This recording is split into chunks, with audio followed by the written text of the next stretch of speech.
Hello students, welcome to education tab academy. मैं हूं आपकी प्रज्ञा मैम और आज की वीडियो लेक्चर में हम क्लास 7th बाल महाभारत कथा का 25th जो अध्याय है 25वां अध्याय मंत्रणा देखेंगे। तो चैप्टर स्टार्ट करते हैं।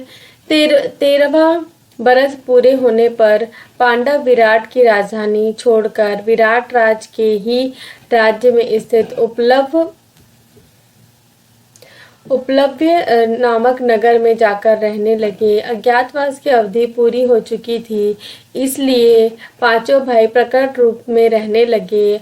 आगे का कार्यक्रम तय करने के लिए उन्होंने अपने भाई बंधुओं एवं मित्रों को बुलाने के लिए दूत भेजे। तो यहाँ पे क्या है, 13 वर्ष जो है पूरे हो गए हैं। जो पांडव का जो 12 वर्ष का वनवास और 1 वर्ष का अज्ञातवास है वो पूरा हो चुका है। अब वो विराट की जो नगरी है, विराट राजा की जो नगरी है, उसे छोड़कर वो उनके ही राज्य में स्थित एक नगर, क्या नाम है उसका, उपलब्य नामक एक नगर में जाकर रहने लगे। तो अब जो अज्ञातवास पूरा हो चुका है, तो वो अब जो जैसे नॉर्मल रहते थे पांचों भाई, अब नॉर्मल रूप से वहां पे रहने लगे। और आगे क्या करना है, आगे अपना जो राज्य है, जो उन्हें मतलब वो जो राज्य उसके दुर्योधन के पास है, उसे कैसे वापस लेना है, उसके लिए वो अपने भाई बंधु और मित्रों को बुलाने के लिए दूत भेजते हैं। तो कौन कौन आता है, भाई बलराम, अर्जुन की पत्नी सुभद्रा और पुत्र अभिमन्यु और यदुवंश के कई वीरों को लेकर श्री कृष्ण उपलब्य जा पहुँचे। इंद्रसेन आदि राजा अपने अपने रथों में चढ़कर उपलब्य आ पहुँचे। काशीराज और वीर शौर्य भी अपने 2 अक्षौहिणी सेना के साथ आकर युधिष्ठिर के नगर में पहुंच गए। तो यहाँ पे कई सारे जो उनके रिश्तेदार और जो मित्र हैं वो वहाँ पहुंच चुके हैं उस नगर में। अक्षौहिणी मतलब सेना को नापने का एक माप है जो महाभारत में यूज किया गया है या फिर पुराने समय में यूज किया जाता था। ओके, तो पंचाल राज द्रुपद 3 अक्षौहिणी सेना लाए। उनके साथ शिखंडी, द्रौपदी का भाई धृष्टद्युम्न और द्रौपदी के पुत्र भी आ पहुंचे।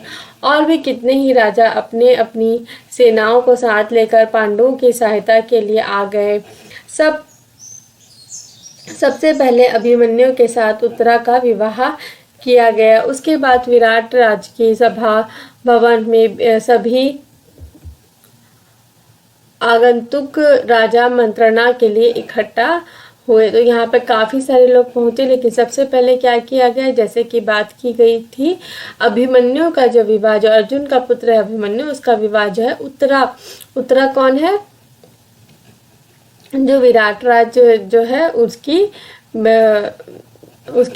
बेटी उत्तरा, ठीक है, विराट राजा की जो पुत्री है उत्तरा, उसके साथ उसका विवाह जो है करा दिया जाता है। उसके बाद जो है सभी जो इकट्ठित जो उनके मित्र और जो उनके रिश्तेदार हैं वो बैठ के क्या करते हैं, मंत्रणा स्टार्ट करते हैं। तो विराट के पास श्री कृष्ण और युधिष्ठिर बैठे। द्रुपद के पास बलराम और सात्यकी और भी कितने ही प्रतापी राजा सभा में विराजमान थे। सभा में सबके अपने अपने आसन पर बैठ जाने पर श्री कृष्ण उठे और बोले, सामान्य बंधु और मित्रों, आज हम सब यहाँ इसलिए इकट्ठे हुए हैं कि कुछ ऐसे उपाय सोचे जो युधिष्ठिर और राजा दुर्योधन के लिए लाभप्रद हो, न्यायोचित हो, न्यायोचित मतलब न्याय के साथ हो, और जिनसे पांडव और कौरव का सुयश बढ़े। जो राज्य युधिष्ठिर से छीना गया वह उनको वापस मिल जाए तो पांडव शांत हो जाएंगे और दोनों में संधि हो सकती है। मेरी राय में इस बारे में दुर्योधन के साथ उचित रीति से बातचीत करके उसे समझाने के लिए एक ऐसे व्यक्ति को दूत बनाकर भेजना होगा जो सर्वथा योग्य हो। तो यहाँ पे सारे लोग जो है बैठ कर डिस्कशन करने, जो मंत्रणा मतलब एक डिस्कशन, एक ग्रुप डिस्कशन स्टार्ट करते हैं कि कैसे जो है युधिष्ठिर, जो पांडव के पास का जो राज्य है, जो जुए में वो हार गए थे, और फिर सारे जो है हम पहले के चैप्टर्स में देख चुके थे सारी जो बातें जो हैं, तो अब उस राज्य को कैसे जो है दुर्योधन के पास से वापस लिया जाए। तो श्री कृष्ण जो है वो उठ के बोलते हैं कि मेरा जो राय है, उनका जो राय है कि पांडव जो है शांति से, मतलब दुर्योधन के से जो है, मतलब किसी तरीके से भी शांत भाव से जो है दुर्योधन के पास अपना राज्य वापस ले सके, ऐसा कुछ किया जाए। और इसके लिए क्या है, एक दूत बनाकर वहां भेजना चाहिए दुर्योधन के पास।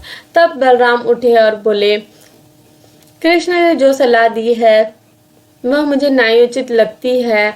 आप लोग जानते ही हैं कि कुंती के पुत्रों को आधा राज्य मिला था, वे उसे जुए में हार गए। अब वे उसे फिर से प्राप्त करना चाहते हैं। यदि शांतिपूर्ण ढंग से बिना युद्ध किए ही वे अपने राज्य प्राप्त कर सके तो उससे न केवल पांडव बल्कि दुर्योधन तथा सारी प्रजा की भलाई होगी। बलराम के कहने का सार यह था कि युधिष्ठिर ने जानबूझकर अपनी इच्छा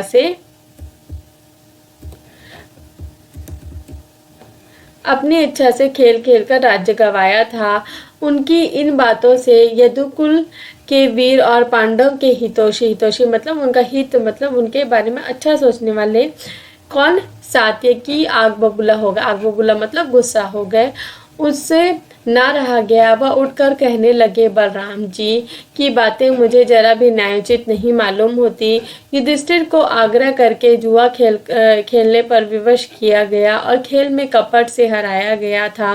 फिर भी इनकी सज्जनता ही थी जो प्रण निभाकर उन्होंने खेल की शर्तें पूरी की। दुर्योधन और उनके साथी जो यह चिल पुकार मचा रहे हैं, चिल पुकार मतलब आगे पीछे जो ये लड़ाई झगड़ा वाला काम कर रहे हैं, कि 12 महीने पूरे होने से पहले ही पांडव को उन्होंने पहचान लिया है, सरासर झूठ है और बिल्कुल अन्याय है।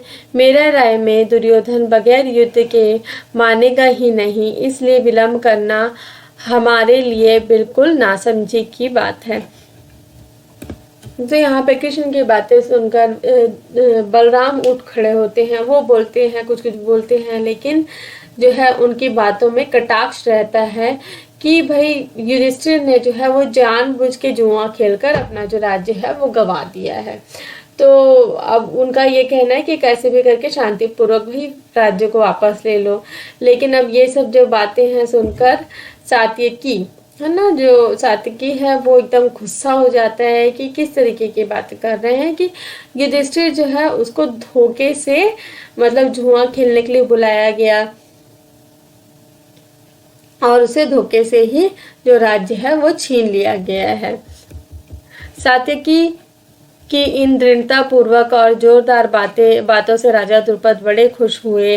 वे उठे और बोले, सात्यकी ने जो कहा वह बिल्कुल सही है, मैं उनका जोरों से समर्थन करता हूँ। शल्य धृष्टकेतु जयद्रथ कहके आदि राजाओं के पास अभी से दूत भेज देना चाहिए।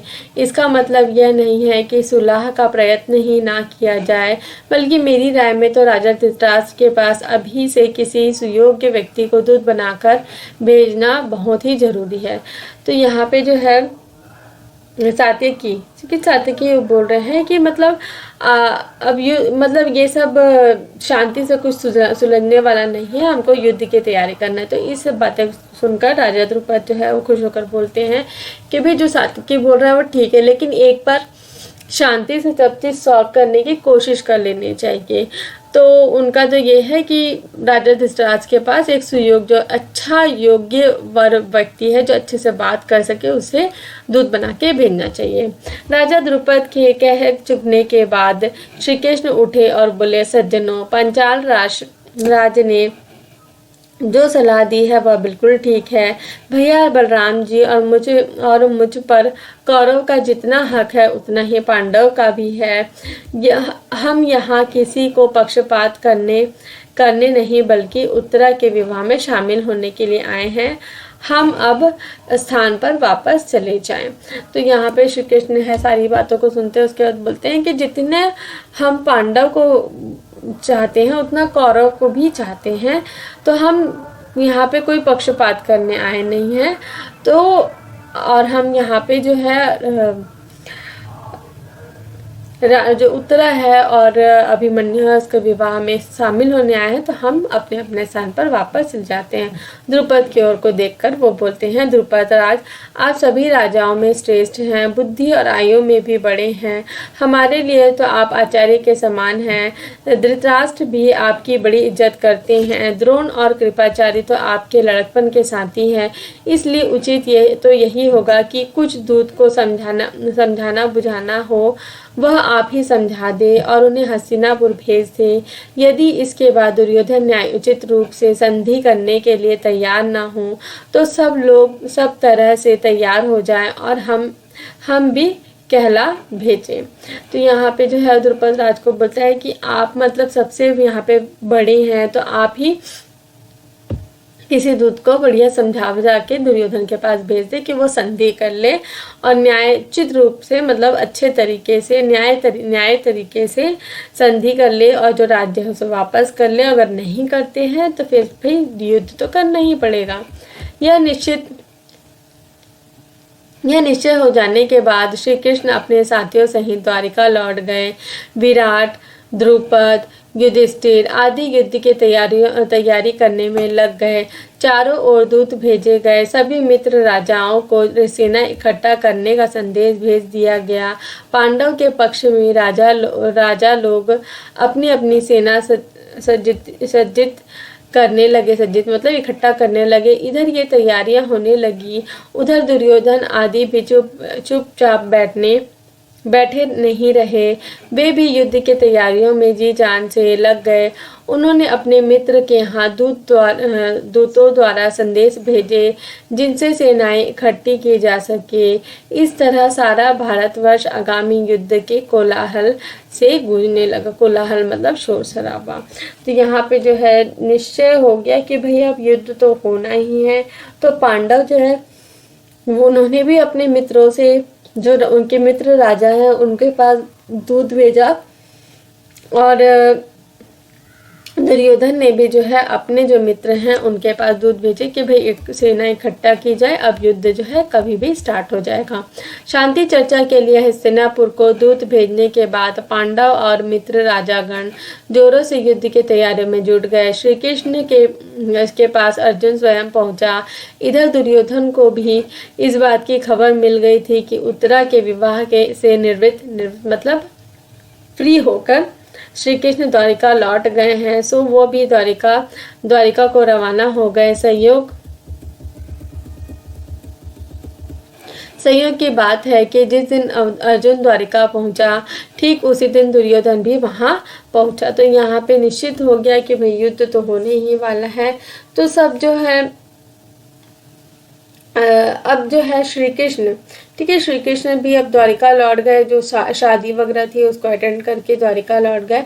तो अब जो है अर्जुन और दुर्योधन दोनों ही श्री कृष्ण के पास पहुंचते हैं और ये इत्तेफाक होता है कि दोनों एक ही दिन द्वारिका पहुंचते हैं।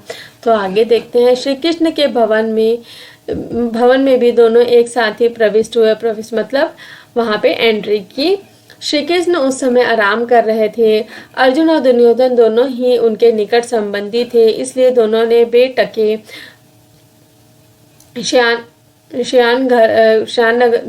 श्यानगर में चले गए। बेटके मतलब बिना रोक टोक के वहाँ पे जो श्यानगर मतलब जहाँ पे वो सो रहे थे, वहाँ पे सोने का जो स्थान है श्यानगर बोलता है, तो वहाँ पे वो चले गए। दुर्योधन आगे था, अर्जुन जरा पीछे। कमरे में प्रवेश करके दुर्योधन श्री कृष्ण के सिरहाने एक ऊंचे आसन पर बैठा।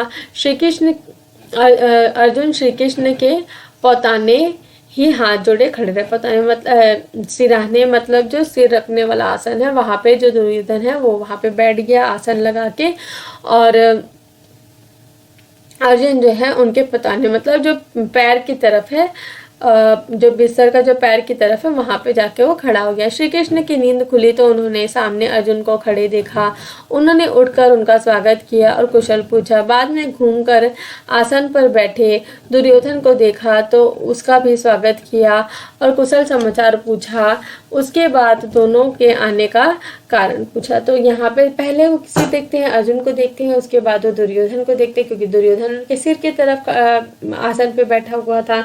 तो वो दोनों से समाचार वगैरह पूछते हैं कि क्यों आए हैं यहाँ पे। दुर्योधन जल्दी से पहले बोला, श्री कृष्ण, ऐसा मालूम होता है कि हमारे और पांडव के बीच जल्दी युद्ध छिड़ेगा। यदि ऐसा हुआ तो मैं आपसे प्रार्थना करने आया हूँ कि आप मेरी सहायता करें। सामान्यतः यह नियम है कि जो पहले आया उसका काम पहले हो। आप विद्वजनों में श्रेष्ठ हैं, विद्वजन मतलब विद्वानों में श्रेष्ठ हैं। आप सबके पद प्रदर्शक हैं, सबको रास्ता दिखाने वाले हैं। अतः बड़ों की चलाई हुई प्रथा पर चली और पहले मेरी सहायता करी। तो दुर्योधन जो है वहाँ पे फट से बोलता है, जैसे क्योंकि उसको ये पता है कि मैं पहले बोलूँगा तो श्री कृष्ण जो उसके साथ साथ उसकी हेल्प करेंगे। तो वहाँ पे वो बोलता है कि मैं आपसे सहायता मांगने आया हूँ, क्योंकि मेरा और मतलब दुर्योधन कौरव और पांडव में युद्ध होने वाला है, तो आप मेरी सहायता करें। और ये भी बोलता है कि मैं पहले बोला हूँ, मैं पहले आया हूँ, तो मेरी सहायता आप पहले करें। यह सुनकर श्री कृष्ण बोले, राजन, आप पहले पहुंचे जरूर, लेकिन मैंने तो पहले अर्जुन को ही देखा था। मेरी निगाह में तो दोनों ही बराबर हैं, इसलिए कर्तव्य भाव से मैं दोनों के ही समान रूप से सहायता करूंगा। पूर्वजों की चलाई हुई प्रथा यह है कि जो आयु में छोटा हो उसे ही पहले पुरस्कार देना चाहिए। तो अब ये सब सुनकर श्री कृष्ण बोलते हैं कि राजन, तुम पहले पहुंचे होगे, लेकिन मैंने पहले अर्जुन को देखा और अर्जुन छोटा है, और पूर्वजों की यह भी प्रथा चली है कि जो छोटा है उसे पहले पुरस्कार दिया जाए। अर्जुन आयु में छोटा है, इसलिए मैं उसे ही पूछता हूँ कि वह क्या चाहता है। अर्जुन की तरफ मुड़कर श्री कृष्ण बोले, पार्थ मतलब अर्जुन का नाम ही पार्थ है। पार्थ सुनो, मेरे वंश के लोग नारायण कहलाते हैं। वे बड़े साहसी और वीर भी हैं। उनकी एक भारी सेना इकट्ठी की जा सकती है। मेरी यह सेना एक तरफ होगी, दूसरी तरफ अकेला मैं रहूंगा। मेरी प्रतिज्ञा यह भी है कि युद्ध में मैं ना तो हथियार उठाऊंगा ना ही लड़ूंगा। तुम भली भांति सोच लो, तब निर्णय करो। इनमें से जो पसंद हो वह ले लो। तो वहाँ पे पहले अर्जुन की तरफ मुड़कर श्री कृष्ण बोलते हैं कि भाई देखो, मेरे जो आगे के वंशज हैं, मेरे जो मतलब जितने भी उनके जो वंशज हैं, उनका सेना इकट्ठा करके बहुत बड़ी सेना इकट्ठा की जा सकती है, और एक तरफ मैं रहूंगा। लेकिन मैं जो श्री कृष्ण है, ना वो लड़ना चाह रहे हैं, ना युद्ध में हिस्सा लेना चाह रहे हैं, और ना हथियार उठाएंगे। तो वो उनसे पूछते हैं कि तुम कौन सा चॉइस को अपनाना चाहोगे। बिना किसी हिचकिचाहट के अर्जुन बोले, आप सांस उठाए या ना उठाए, आप चाहे लड़े या ना लड़े, मैं तो आपको ही चाहता हूँ। दुर्योधन की आनंद की सीमा न रही। वह सोचने लगा कि अर्जुन ने खूब धोखा खाया और श्री कृष्ण कि वह लाखों वीरों वाली भारी भरकम सेना सहज ही उसके हाथ आ गई। यह सोचते और हर्ष से फूले न समाते, हर्ष मतलब खुशी से फूले न समाते, दुर्योधन बलराम जी के यहाँ पहुंचा। तो अब जो है अर्जुन श्री कृष्ण को चूज करता है और उसकी जितनी सेना है उसको रिजेक्ट कर देता है। तो सेना किसके पास चली जाती है? दुर्योधन के पास। और दुर्योधन बहुत खुश होता है कि भाई ये तो कितनी बेवकूफ़ी वाला काम कर दिया कि श्री कृष्ण लड़ूंगा भी नहीं बोल रहा है और उनको अपने साथ रख लिया, और इतनी भारी भरकम सेना है जो उसको हाथ से छोड़ दिया। अब जो है वो बलराम जी के पास पहुंचते दुर्योधन। बलराम जी ने दुर्योधन की बातें ध्यान से सुनी और बोले, दुर्योधन, मालूम होता है कि उत्तरा के विवाह के अवसर में मैंने जो कहा था उसकी खबर तुम्हें मिल गई है। कृष्ण से भी मैंने कई बार तुम्हारी बात छेड़ी और उसको समझाता रहा कि कौरव और पांडव दोनों ही हमारे बराबर के संबंधी हैं, किंतु कृष्ण मेरी सुने तब ना। मैंने निश्चय कर लिया है कि मैं युद्ध में तटस्थ रहूंगा। तटस्थ मतलब न्यूट्रल रहूंगा, मैं किसी की तरफ से नहीं लड़ूंगा, क्योंकि जिधर कृष्ण ना हो उस तरफ मेरा रहना ठीक नहीं है। अर्जुन की सहायता मैं करूंगा नहीं, इस कारण मैं अब तुम्हारी भी सहायता करने योग्य नहीं रहा। मेरे तटस्थ रहना ही ठीक होगा। तो युद्ध में बिल्कुल साथ देने से मना कर देते हैं। वो बोलते हैं, ना मैं अर्जुन की तरफ से लड़ूंगा ना तुम्हारी तरफ से लड़ूंगा, मैं किसी की तरफ से नहीं लड़ना चाहता। हस्तिनापुर को लौटते हुए दुर्योधन का दिल बिल्लियों बिल्लियाँ उछल रहा था, बिल्लियाँ उछल रहा था, मतलब बहुत खुश हो रहा था भाई कि कैसा बेवकूफ़ी वाला काम कर दिया अर्जुन ने, पूरी सेना को छोड़ दिया, सेना तो अब मेरे साथ है। वह सोच रहा था कि अर्जुन बड़ा बुद्धू है, बुद्धू मतलब बेवकूफ़ है, द्वारिका की इतनी बड़ी सेना अब मेरी हो गई और बलराम जी के का स्नेह तो मुझ पर है ही। श्री कृष्ण भी निशस्त्र और सेना विहीन हो गए, सेना विहीन मतलब सेना से परे हो गए। यही सोचते विचारते दुर्योधन खुशी खुशी अपनी राजधानी में आ पहुंचा। कृष्ण ने पूछा, सखा अर्जुन, एक बात बताओ, तुमने सेना बल के बजाय मुझ निशस्त्र को क्यों पसंद किया? अर्जुन बोला, बात यह है कि आप में वह शक्ति है जिससे आप अकेले ही इन तमाम राजाओं से लड़कर इन्हें कुचल सकते हैं। तो अब दुर्योधन के जाने के बाद जो है श्री कृष्ण अर्जुन से पूछते हैं कि तुमने ऐसा काम क्यों किया? मैं लड़ूंगा भी नहीं, उसके बाद भी तुमने मुझे चूज किया। तो बोलता है कि आप में कुछ ऐसी शक्ति है जो इन राजाओं को ऐसे ही बिना लड़े ही कुचल सकती है। अर्जुन की बात सुनकर कृष्ण मुस्कुराए और बोले, अच्छा यह बात है, और अर्जुन को बड़े प्रेम से विदा किया। इस प्रकार श्री कृष्ण अर्जुन के साथी बने और पार्थ सारथी की पदवती बन गई। तो यहाँ पे ऐसे रूप में अब जो कृष्ण है लड़ेंगे नहीं बोले, लेकिन श्री कृष्ण जो है अर्जुन के क्या बने? साथी। तो पार्थ सारथी की पदवती प्राप्त की। मद्र देश के राजा शल्य नकुल सहदेव की मां माद्री के भाई थे।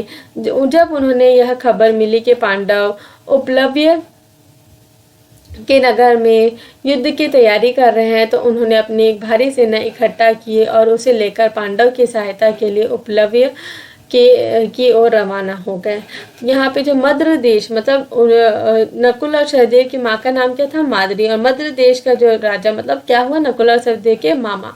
उनको जब ये खबर पड़ी कि युद्ध होने वाला है, तो वो भी अपनी एक सेना इकट्ठा करके वहाँ उपलव्य के लिए रवाना हो गया। राजा शल्य की सेना बहुत बड़ी थी। उपलव्य की ओर जाते हुए रास्ते में जहाँ कहीं भी शल्य विश्राम करने के लिए डेरा डालते थे, तो उनकी सेना का पड़ाव कई 1.5 योजन तक लंबा फैल जाता। तो जैसे जैसे शल्य कहीं पे भी रुकते थे, तो उनकी सेना क्या होती जाती थी? बढ़ती जाती थी। तो जब दुर्योधन ने सुना कि राजा शल्य विशाल सेना लेकर पांडव की सहायता के लिए जा रहे हैं, तो उसने किसी प्रकार इस सेना को अपनी ओर कर लेने का निश्चय कर लिया। अपने कुशल कर्मचारियों को उसने आज्ञा दी कि रास्ते में जहाँ कहीं भी राजा शल्य और उनकी सेना डेरा डाले, उसे हर तरह की सुविधाएं पहुंचाई जाए। शल्य पर दुर्योधन का आदर सत्कार का कुछ ऐसा असर हुआ कि उन्होंने अपने पुत्रों के समान प्यार करने योग्य भांजों मतलब पांडव को छोड़ दिया और दुर्योधन के पक्ष में रहकर युद्ध करने का वचन दे दिया। उपलव्य के में राजा शल्य का खूब स्वागत किया गया। मामा को आए देखकर नकुल और सहदेव के आनंद की तो सीमा ही न रही। तब भावी युद्ध की चर्चा छिड़ी, तो शल्य ने युधिष्ठिर को बताया कि किस प्रकार दुर्योधन ने धोखा देकर उनको अपने पक्ष में कर लिया। तो दुर्योधन का चालाकी देखिए, इसकी बदमाशी देखिए।